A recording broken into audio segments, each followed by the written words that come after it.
الروز الجربي أكلة تونسية وتحديدا من جزيرة جربة. الطبق هذا يجمع بين البساطة والبنة، روز يتبخر مع الخضرة واللحم وزيت الزيتونة، واللي باش يزيدوا بنة على بنة هما فحات كابيس، والنتيجة ولا أروع.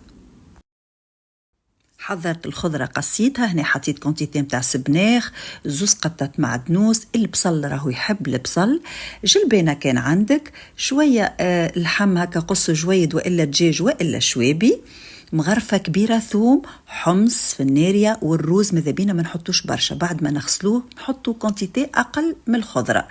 في صحفة نحط مغرفتين طماطم معجونة، مغرفة هريسة عربي، ولفاحات متاع كابيس هذوكم لا يغيبوا على طعام، فلفل أكحل، شوية ملح، راس حانوت، فلفل أحمر، والنعناع الشايح.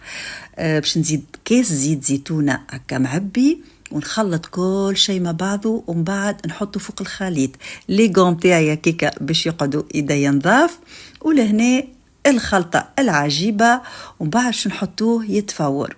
وصدقوني كي تعملوه بالطريقة هذه وتفوحوا كيما أنا شفتوني، سورتو الكونتيتي متاع الزيت هكاك تجيك كل كعبة وحدها، ويجيك راوي مش شايح ملا ريحة يا جماعة، ملا بن.